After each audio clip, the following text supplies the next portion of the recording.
నిజంగానే ఇదొక పిచ్చి మూర్ఖపు సికామణి. ఎవరైతే ఉన్నారో దీని వెనక వాళ్ళు ఆబ్వియస్లీ జగన్ అన్న కనెక్ట్స్ అంటే ఇది జగన్ మీడియా వాళ్ళు చేస్తుంది. ఇది వరకు మనం చూస్తూనే ఉన్నాం. సిట్ ఇచ్చిన ఛార్జ్ షీట్ లో ఏముందో మాట్లాడే దమ్ము ధైర్యం జగన్మోహన్ రెడ్డికి ఎక్కడ లేదు. దాని గురించి మాట్లాడు.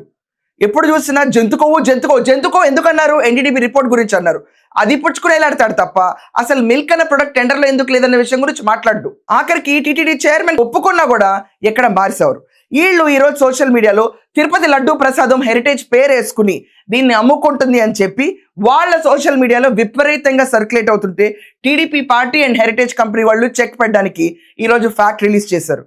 ఇది ఎంత మూర్ఖమైన దాడి, ఎంత నీచానికి దిగజారారు. ఇంకా వీళ్ళు ఎదుర్కోవడానికి ఏ మార్గాలు లేవా? స్వామివారి పేరుని ఇలా కూడా వాడుకుంటారా? భక్తుల మనోభావం తీసుకొచ్చి ఇలా కూడా దారుణంగా వాడేస్తారా? అబద్ధాలనే ప్రచారం చేసేటప్పుడు దాంట్లో కూడా స్వామివారి పేరు వాడతారా? అసలు వీళ్ళు హిందూ వ్యతిరేకులని ఇలాంటి పోస్టులు చూస్తేనే మనకు అర్థమవుతుంది. వేరే పోస్టులు ఏం అక్కర్లా.